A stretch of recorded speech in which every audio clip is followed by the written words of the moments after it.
Ya estamos en la mesa política, ya están aquí Juan Gabriel Ávila Ordóñez, mi buen Juanga. Buenas tardes, Carlos. Trae la Buenas chaira hoy tardes. sí afilada. Sí. José Luis López Castillo, Josefo. Buenas tardes, Carlos. Buenas tardes, auditorio. Y el buen Gabo, Gabriel Escalante. Buenas tardes, Gabriel. Buenas tardes. Bienvenidos. Hay temas que están, pero no, hombre, buenísimos.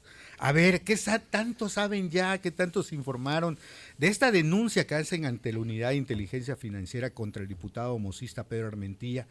Se habla de una discrepancia fiscal, se habla de 5 predios grandes, lujosos, una mansión ahí en el Náutico, y bueno, esta situación que no coincide con sus ingresos, a pesar de su meteórica carrera, ¿no? Que la gran parte de la carrera de Pedro Armentía se hace en el sexenio de Alito Moreno. ¿Qué saben ustedes? No se peleen, ¿eh? No se peleen. A ver. ¿Yo? Con mucho gusto. Adelante, Gabo siempre empieza, va, venga. Estamos del principio de mayordomía para que... Mira, primero creo que es un... ¿De dónde viene la denuncia? Yo lo que leí fue una columna de Lourdes Mendoza en El Financiero, Sí.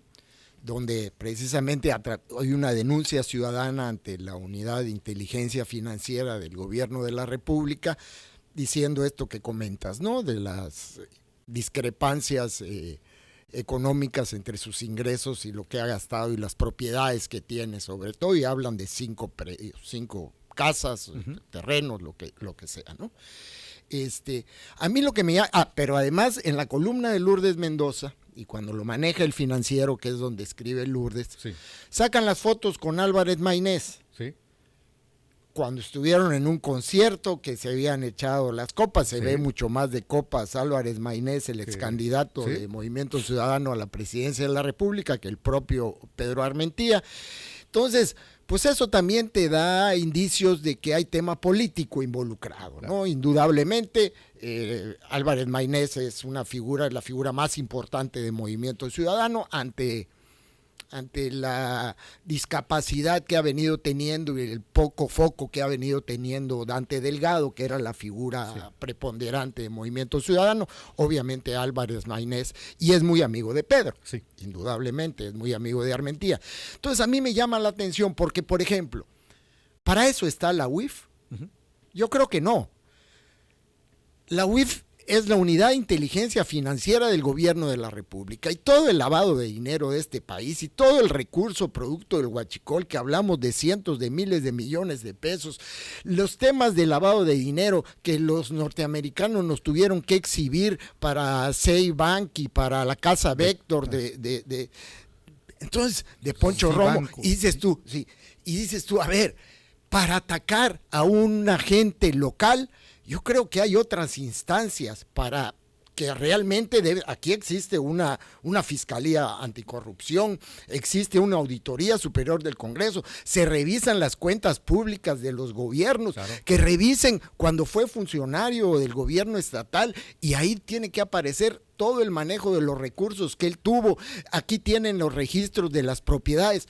Me llama la atención que tiene que ser a través de la Unidad de Inteligencia Financiera Nacional, que yo creo que está para otros temas mucho más voluminosos y nacionales, claro, que estos temas. Entonces, por eso le veo yo tinte político. Sin embargo, no meto las manos al fuego por nadie, claro, adelante, tienen que claro, investigarlo y tienen que revisar las cuentas, cuándo fue funcionario, cuándo fue secretario de Desarrollo Social, cuándo fue secretario general de gobierno, cuánto ganaba, lo que antes tiene, lo que no tiene, la delegación de la Zagarpa, etcétera. Entonces, hacer un análisis, pero es más local el tema. Claro. Por eso llama la atención que sea a través de la Unidad de Inteligencia Financiera. Bien. Josefo. Sí, buenas tardes. Bueno, yo aquí lo que estamos viendo es ¿por qué a él, no? Bueno, digamos que ahorita no sé si es por el tema político, pero si realmente quieren investigar, ¿y su jefe? Ajá. ¿Ah? O sea, ¿quién era ¿Te su refieres jefe? al exgobernador Carlos Miguel Aiza González? Así es, claro, efectivamente. Yo creo que por ahí también deben investigar qué tanto tiene, que debe tener mucho más que Pedro, obviamente. Ajá. Aunque sea político, si es responsable, bueno, pues también que ya le apliquen la ley. Simple y sencillamente no cuadran los números, que le apliquen la ley. Y Alejandro Moreno, ¿Cuándo también? ¿Cuándo también? ¿Ah? Claro. Que puede representar 10 tantos o 20 tantos Y lo más hemos que visto estos. en la UIFA, Alejandro ¿Ah? Moreno. Y es que No. al final de cuentas terminamos con lo mismo. O sea, las instancias que deberían de comprobar que esta gente, como bien decía Gabriel, en el sentido local, Claro. cometieron, robaron y se enriquecieron, no están haciendo su trabajo y Aquí no, hay que juzgarlos. y no lo han podido comprobar. ¿Cómo lo ves tú, Juan Gabriel? Yo creo que primero hay que mencionar que toda esta generación de políticos que han tenido una ascendencia económica y política de manera muy, muy rápida, Meteórica, ¿no? Pues es la generación de Alito, de Pedro, cuya ascenso económico y político deja mucho que dudar. Él realmente es amigo de Cristian. Sí, Es, sí, generacionalmente es mucho Claro. más como Cristian que como, Sí, que como Alito. Entonces, toda esta generación de jóvenes... Pero fue parte de su gobierno. Sí, por supuesto. Claro. Sí, ocupó varias dependencias. supuesto. Toda esta generación de jóvenes hemos visto que son los nuevos ricos del Campeche de hoy y pueden pueden sustentar muy poco su fortuna, ¿no? Yo creo que en el tema de Pedro estaba revisando su trayectoria, dicen de 2006 a 2013 fue empresario y estaba viendo las empresas, una empresa Primavera y no sé qué tantas cosas que no conocemos, ¿no? Y después del 2015 fue delegado de pueblos indígenas, estuvo en desarrollo social, Zagarpa. Secretaría de Zagarpa, Gobierno, diputado dependencias federal. federales y luego en el Pero Estado. estamos hablando que ese es 2015 el día de hoy. Sí, claro. ¿sí? Si nosotros somos generosos en poner un salario mensual al señor Armentía de 150,000 pesos mensuales, ¿sí? Muy generoso. Muy generosos. Demasiado, Estamos ¿no? hablando que ha ganado cerca de 20 millones de pesos en los últimos años. ¿sí? Y con 20 millones de pesos para todo lo que dicen que tiene y la vida que tiene, pues hay una discrepancia fiscal terrible, ¿no? Financieramente, que nos diga cómo le hacen, ¿no? Ya. ¿Sí? Pero también señalan que hay dos móviles. Uno que es un fuego amigo al interior de Movimiento Ciudadano, porque ya están en la disputa de la candidatura de Movimiento Ciudadano a la gubernatura. Entonces el grupo de la alcaldesa y el grupo de Pedro dicen que hay una disputa O sea, tú política. estás poniendo ya a Pedro como candidato, como precandidato a la, Bueno, eso- a la gubernatura. No Bueno, creo que yo no no lo lo veo veo para eso es lo ¿no? que dijo en una reunión. Yo lo veo más a la señaló, alcaldía. Me parece bueno, más. va bien el pero tema eso es por lo ahí, que ¿no? señaló Eliseo Fernández en una reunión que trascendió, que señaló hace Eliseo, unos años. Pero bueno, eso es lo que dicen. Que por una parte hay una disputa Dentro del grupo. de Movimiento Ciudadano y por la otra parte también se habla de una disputa entre el exgobernador Moreno y el exgobernador Aiza. Porque la gente de Alejandro dice que quienes están colaborando con este gobierno para contribuir a las carpetas de investigación contra Alejandro son la gente de Carlos Miguel, Ok. quienes han estado señalando y dicen que han estado aportando información para fortalecer las carpetas de investigación de Alejandro. Contra Alejandro. Contra Alejandro. ¿Y es así? Y digo, esas son las dos cosas que señalan. Entonces, entre las revanchas entre Alito y Aiza y entre Movimiento Ciudadano, son las dos aristas que se están manejando. Lo cierto es que, regresando al tema, yo creo que sacando la cuenta de los ingresos que pudo haber tenido esta persona en los últimos años, del 2015 al día de hoy, pues no hay mucho que explicar. ¿sí? Y yo creo que No, tendría yo que... creo que sí hay mucho que Digo, no hay explicar. mucho que Sí. explicar de dónde provienen esos Hay recursos. mucho que explicar. ¿Por qué? Porque está muy claro que pues que nos diga cómo administra, cómo le hace, hace? cuál es la ¿Cómo? fórmula Para multiplicar, para ¿no? multiplicar, Claro. porque no vemos que es como el caso de Alejandro. Pero a ver, ¿tú crees que la UIF debe hacer ese análisis? Bueno, Juan Gabriel, obviamente, bueno, está claro fuera que de no. lugar, hombre. Todos los ciudadanos somos objeto de la unidad de inteligencia financiera. Hay un término que se acuñó desde que es la parte precisamente de discrepancia fiscal, ¿sí? En donde, aunque no seamos objeto de investigación, cuando hay una discrepancia entre nuestros ingresos y nuestros egresos o gastos, ¿sí? Inmediatamente ¿Y la por qué unidad no de han metido a inteligencia Alejandro Moreno a en la ese cárcel? tema? Exactamente. En la Porque UIF, ¿por qué estamos no lo hablando han? de No, temas- no, Eso es lo que Y esas son las incongruencias. Es que no- precisamente es a lo que me refiero. Y fíjate que también lo que me llamó la atención, como bien decía Gabriel, es que la denuncia haya sido anónima. Claro. Entonces, Claro. ¿quién lo Es denunció? político. Exacto. ¿A dónde quiero llegar con esto rapidito? Es que en realidad nosotros no sabemos a qué juega la autoridad, Porque en esta ecuación tan sencilla, pues no sabemos por qué se enredan tanto en saber de dónde vienen las fortunas, como Alejandro. En los últimos 24 años, lo más que ha ganado el exgobernador, siendo muy generosos con un salario, son 50 millones de pesos. No se justifica. Entonces, lo que ¿de tiene. dónde? Cuando además durante Claro. mucho tiempo le estuvieron quitando casi la totalidad de su salario cuando era gobernador por un tema familiar que traía, ¿no? ¿Sí? De alimentos, ¿no? Entonces digo, estas cosas son las que dejan con muchos asteriscos la duda de, bueno, ¿y será que haya verdaderamente un combate a la corrupción? ¿Sí? O sea, ¿de qué estamos hablando, no? Pues es que lo que decía Gabriel es eso. Si nos vamos a que esto lo investigue la Unidad de Inteligencia Financiera, ¿por qué Alito no han llegado hasta él? Así Si es. no se justifica. ¿Vieron lo que presentó ayer la gobernadora? Dices, tomas dimensión de lo mucho que tiene y que no se justifican sus ingresos. Entonces, el asunto sí está delicado porque entonces, ¿qué pasa con toda esta bola de corruptos que se robaron el dinero y la autoridad que los debería de investigar y meter a la cárcel?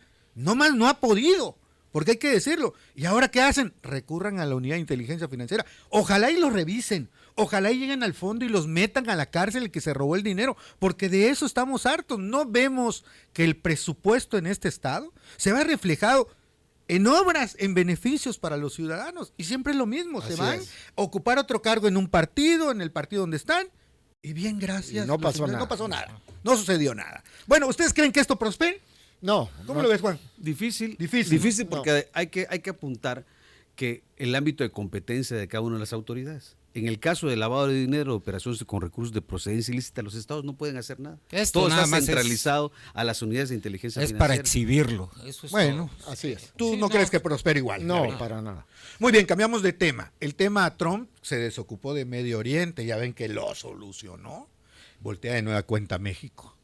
Reuters publica ayer que cancelaron 50 visas de políticos y funcionarios mexicanos, entre ellos de Morena y también de partidos opositores hoy al sistema. ¿Cómo ven? ¿Habrá algo de cierto esto? Desde lo que lo publica Reuters, Sí, pues por es información supuesto. validada, ¿eh? Pero, ¿creen que lleguen a este grado, que hayan llegado a este grado? Por supuesto que sí. Yo creo que no tengo la menor duda de que ya cancelaron esas visas. Lo que pasa es que no nos enteramos. Alguien ya las tiene, ya lo sabe, y obviamente el gobierno de la República seguramente lo sabe. Ya dieron parte a la Secretaría de Relaciones Exteriores, ya hablar seguramente con la Embajada de los Estados Unidos, tienen esas visas, porque nosotros no las conocemos. Fuera de las iniciales de Marina del Pilar y su marido, y ahora que nos enteramos también en estos días, dentro de estas, de Héctor Astudillo, el exgobernador de Guerrero, que él ya salió a comentarlo, se la cancelaron desde el 31, desde finales de julio. Le cancelaron a Astudillo su visa.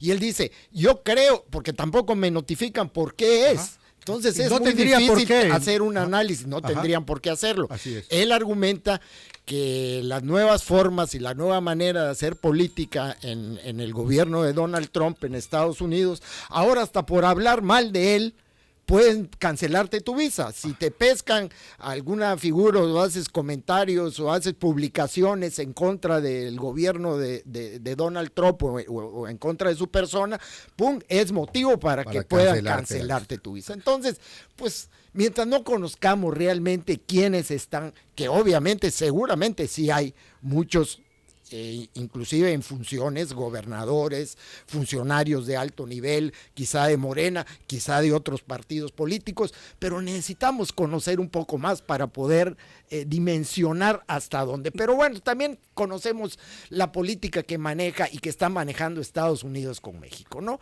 Eso de, a ver, te mando esto, pero yo lo tengo guardadito y ahí lo voy a ir sacando poco a poco de acuerdo a mi conveniencia y de acuerdo a la negociación que vayamos teniendo con los temas que tenemos pendientes de seguridad, de migración, del Tratado de Libre Comercio. Entonces es puro manejo. Pero ¿no te parece, Gabriel, perdón, ahorita te cedo la palabra, Josefo, ¿no te parece que esto tiene también relación con todo lo que ha venido sucediendo con respecto a los narcos que Lo se tiene que entregan? tener, por supuesto. Con esto de las casas de Todo bolsa el que están tema, relacionados sí, con lo que ellos declaran. Todo el con tema lo- del huachicol y Exacto, del esto. y con lo que han de haber dicho por de que supuesto. Y la- gobernadores y operadores políticos, tanto de los gobiernos panistas, priistas como de los morenistas, están metidos hasta el tope con la delincuencia No tengo organizada, duda. Josefo. A ver, Yo aquí lo que veo es que la presidenta realmente no mide bien qué es lo mejor para el gobierno. Si tiene gente que está perjudicándola, porque realmente le está perjudicando, ¿por qué estar protegiendo a esa gente? Vaya, a la que tenemos que proteger es a la presidenta más que nada. No a esta bola de corruptos. Sí, pero no se los puede quitar de encima, o sea, porque son es que los se los amigos de tiene Andrés que Manuel, quitar ¿no? de encima. ¿Por qué? Eso es lo que quisiéramos no, todos. Mira, Sí. ¿por qué? Porque esto le está restando más puntos a la presidenta. Totalmente realmente. de acuerdo, totalmente de acuerdo. Es mejor que ella agarre y diga quiénes son estos. Bueno, pues vámonos fuera, que les hagan su juicio y que si salen culpables, que les finquen responsabilidades. A la cárcel. No que las están protegiendo, los están protegiendo, y entonces, ¿qué es lo que pasa? La presidenta tiene que medir bien. El 26 está cerca. En el 26 todavía está vigente la revocación de mandato. Y ese es un tema que tiene que cuidar muchísimo, muchísimo. Porque se le puede presentar, no está exenta de eso, se le puede presentar y en un abrir y cerrar de ojos se acabó la figura de la presidenta en ese momento, listo. Y vamos a ver quién va a quedar en su lugar. Porque eso, se corre el peligro con tantos problemas que tiene, con tanto que tiene que estar tapando, en lugar de una vez agarrar a toda esta bola de corruptos, ¿no? Que ya se les dio la confianza, y que la están pateando. Vámonos fuera. Ya Que no inclusive están hablando mal de ella. Además, la están exhibiendo, vaya, que ella de por sí, bueno, que el pueblo sí la quiere, pero estas gentes con lo que están haciendo no la quieren. Así es. Así es. La desprecian, de hecho. ¿Cómo lo ves, Juan? Pues yo creo que la presidenta está entre la espada y la pared, ¿no? Entre lo que quiere hacer y lo que puede hacer, ¿no? Por un lado, lo comentábamos en anteriores programas, entre la presión de Trump y la presión de Andrés. Yo creo que no es fácil para ella tomar la decisión de poner contra la pared a la figura o lo que representa las gentes de Andrés Manuel, porque es un autogolpe, ¿no? Entonces, está muy complicada la decisión de la presidenta. Yo creo que Estados Unidos, ya vimos que no está jugando, decían que no estaba infiltrado el sistema financiero, pues ya acaban de revocar la licencia de Cibanco, ¿no? ¿Sí? Siguen defendiendo a Dan Augusto y cada día sale un nuevo escándalo, Siguen defendiendo al hijo de Andrés y ¿de dónde sale la información de la operación que llevó en Japón, ¿no? La compra de obras de arte, ¿no? Uh-huh. Del traslado de más de 3,000 millones de pesos de los amigos de Andrés a Europa, ¿no? Uh-huh. Entonces, yo creo que Estados Unidos está surtiendo la información y va a seguir surtiendo y va a seguir cercando y va a seguir empujando hasta ablandarlos. O sea, el destino es uno, tienen que ceder. No hay vuelta de hoja y cada día se van a ir topando con el fantasma de la negociación del TEMEC. Claro, y mientras más se acerque, más complicado va a estar. Yo creo que Trump está muy claro que cuando tiene un punto fijo, no le interesa cómo va a llegar, si es de frente, de ladito. Vimos lo que se acaba de adjudicar ¿cómo se llama? En Medio Oriente, ¿no? ¿Sí? Con el tema de Israel, con el grupo Hamas, o sea, en su estilo, él está imponiendo su agenda. Muy bien. Y México no va a representar nada. Así es. ¿Ven cabezas visibles de estos 50 funcionarios, exfuncionarios? Todos, ¿no? Ya están mencionados todos, ¿no? Ya están muy mencionados. Yo veo cuando menos 3, 4 gobernadores, hablo de Tamaulipas, hablo de Sinaloa, Sonora quizá, 3 gobernadores cuando menos. El de Veracruz, el ex de Veracruz, ¿no? También hablan de Cuitláhuac. Así es. Veo Augusto, los mismos de la ¿no? Cámara, el líder de la Cámara de Senadores y una serie de gentes involucradas con estos temas que ya salieron, que si el cártel de Macuspana y que si el cártel de Tabasco y que si todos los que están metidos y que con la barredora y con eso, ahí hay figuras que seguramente ellos sí hacen análisis financieros, ellos sí tienen claro el movimiento del recurso y de la lana por dónde se mueve, y yo creo que eso ya lo tienen muy por lo menos más del 50% del corralito, yo creo que sí, sí, ¿verdad? Más del 50% del corralito, ese es un buen punto. Muy bien, cambiamos de tema, el Fonden. Viene esta desgracia con las inundaciones en varios estados, Veracruz, Querétaro, Hidalgo. Bueno, para ustedes, ¿se justifica la existencia de ese fondo? Se tardó mucho el gobierno en reaccionar, a pesar de que ahora, según ellos, dicen que la forma de acceder al recurso y aplicarlo es mucho más transparente, mucho más directa y que sí ayuda a los ciudadanos. ¿Cómo ven ustedes? Mira, vamos a analizar de dónde viene y por qué estaba el Fondem en un fideicomiso, cómo se había manejado durante los últimos más de 20 años a través de fideicomiso. Un fideicomiso, sí es. Porque para que no se toque ese dinero. Cuando es tema que entra presupuestalmente dentro de la aprobación de la Cámara de Diputados, quien tiene la facultad de aprobar el presupuesto anual, lo manejan a través de un programa y es mucho más sencillo echarle mano. Efectivamente, es más fácil echarle mano. La idea del fideicomiso es que el dinero ahí se quede y realmente se utilice para lo que es. Para un desastre. Para los desastres naturales, ¿no? Así era, que se hicieron malos manejos y por eso el presidente López Obrador a partir del 2020, creo, dijo, se acabó el Fondem. No lo dudo, pero también en el periodo de Peña Nieto, que es el anterior a López Obrador, ¿quién era el que manejaba el fideicomiso, el Fondem? Se llama José María Tapia. Así es. ¿Quién es José María Tapia? Hoy por hoy, que porque cuando en el 2013 en los huracanes, el huracán Ingrid, él estaba de paseo en Las Vegas, y entonces la presidenta de la República, otra vez exponiéndola, aparece y dice, es que en la revista Proceso salió un artículo que el Fondema y que había corrupción y Tapia, bueno, no dice el nombre, pero el que lo manejaba estaba de viaje. Pues resulta que Tapia fue candidato de Morena al gobierno municipal de Querétaro. Así es. Y ahora es un aspirante importante al gobierno del estado por Morena de Querétaro. Entonces, a veces exponen a la propia presidenta para hablar de estos temas y bueno, y ya lo protegió Morena, al que realmente dice que era el más corrupto y el que manejó ya lo purificó.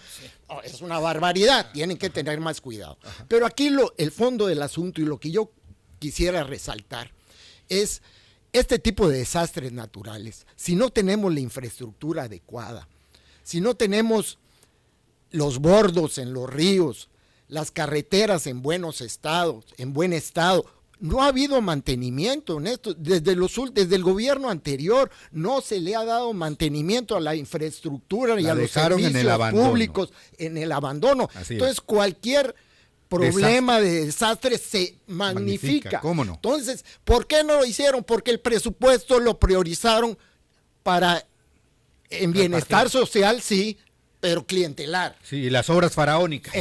Clientelar, para que el clientelar electoral. El cliente cliente electoral, a eso lo priorizo. No a realmente, que son obras de beneficio social importantes. Y ahí están las consecuencias de mucho de no invertir en mantenimiento en todos estos. En la infraestructura elemental, ¿no? Que necesitas.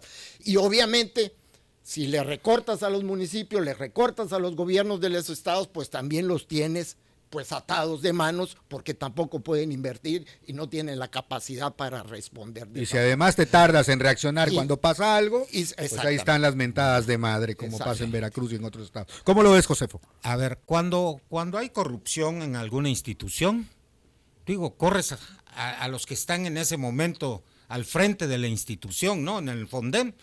¿Por qué irse contra la institución, desaparecerla, ¿no? Tú agarras y dices, es un antro de corrupción todo lo del Fondem.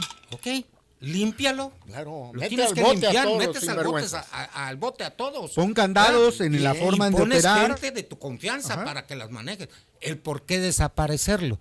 Cuando un gobernador es corrupto, ni modo que quites la figura del gobernador y decir, ya no va a haber gobernador. No. Corres al gobernador y limpias todo lo que dejó, hacerlo a un lado y le fincas responsabilidades, ¿no? Entonces, no había un sustento real para desaparecer todas esas instituciones. Bueno, sí, tener el control del dinero y manejarlo a tus anchas, ¿no? Bueno, pero y a la hora de la repartidera, pum. Algo real que dijeras, sí hay que desaparecerlas. Velo ahora, este es el resultado. Ahí está el resultado. ¿Por qué? porque muy bien pudieran estar operando ahorita todas esas instituciones con todo esto que está pasando. Y eso a su vez, digo, como dijo López Obrador, como anillo al dedo, para que una vez más se vista bien la presidenta y vaya y haga lo que está queriendo hacer. Cuando dicen ahorita que hay 600 máquinas, ¿qué están haciendo? Porque no están organizadas, ahí están paradas, no saben ni qué hacer ni cómo lo van a hacer. Entonces, digo, eso fue algo que nunca debió haber pasado. Muy bien. Juan Gabriel, ya para terminar. Pues el Chema tiene enemigos poderosos, ¿no? Claro que sí. Por lo menos ya tenemos un descartado en Querétaro. Pero bueno, ya está paleta con esto. Yo diría, ¿qué hay más en este país? Ajá. ¿Corrupción o impunidad? Yo creo que hay más impunidad. Sí, claro que sí. ¿Sí? Porque Y genera más corrupción en la de claro, impunidad. Entonces, lamentablemente, una vez más, a propósito de la desgracia en Veracruz, vemos otra vez el debate del Fonden. Con Andrés hubo varios desgracias, como la de Acapulco, y de nuevo cuenta, y yo coincido con lo que mencionamos. O sea, hay problemas del Fonden, pues desapareces el Fonden. Bueno, ¿y por qué no metes a la casa a los corruptos y mejoras y eficientizas porque el programa es bueno, porque tampoco necesitábamos grandes tragedias para que el Fonden entrar en operación. Ajá. Aquí vimos que, por ejemplo, a través del Fonden se reparó muchas veces la carretera de Palizada, por ejemplo. Ajá. ¿Sí? Y hubieron muchas obras que se llevaron a cabo gracias a que el Fonden existía. Que si fue bueno o malo el manejo, yo creo que debió haber habido investigaciones y fincamiento de responsabilidades. Pero como pasa en este país, ¿sí? En este país se dice mucho, se hace poco, y quienes lamentablemente pagan los platos rotos es la ciudadanía. Y yo creo que lo único bueno dentro de la lamentable tragedia que vivió Veracruz es que vimos un nuevo cambio en la política de gobierno. Uh-huh. Vimos a la presidenta en territorio cuando Andrés se negó diciendo que no podía exponer la figura presidencial. ¿Cómo carajos vamos a decir que vamos a exponer la figura presidencial cuando se trata de estar del lado de los más desprotegidos? El pueblo. Pues ¿cuál es el discurso? A la que le fue muy mal. Sí. ¿Cuál es el discurso? O estamos o no estamos con la sociedad. Entonces yo creo que el Fonden es un llamado más a que ya debemos en este país de decir un ya basta para aquellos temas que no se puede dar continuidad porque los anteriores lo hicieron.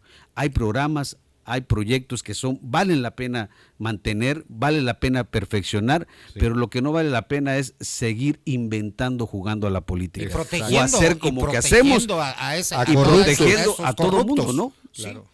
Es lamentable, Es ¿no? que ese es el punto. Si tú revisas las reglas de operación del Fonden anterior y de esas, sí se mejoran. El detalle es que no lo perfeccionas, no lo mejoras y pones candados. Y a lo último el dinero, pues cuando quiera lo puedas mover, pero se tardaron muchísimo. Mira, ayer me iba a Escárcega y vi como 12 camionetas no sé, de la Delegación del Bienestar, una cosa así, que se iban, yo me imagino, con su manta, ¿no? Ya llevaron, muy bien. Pero lo que veíamos que llevaba, yo hacía un comentario, vale más lo que van a gastar en gasolina que lo que se llevan. Llevando, ¿sí? Entonces digo, son cosas que no entiendes, ¿no? Pero al final de cuentas hacen como que hacen, pero bueno. Como los diputados del Congreso, no se vayan a morir de hambre, 6,500 pesos, claro, ¿no? Desgraciados. Cuando menos hubieran puesto un mes de dieta. Ya nos vamos. Gracias, Gabriel. Gracias José Luis. Juan Gabriel, como siempre, gracias.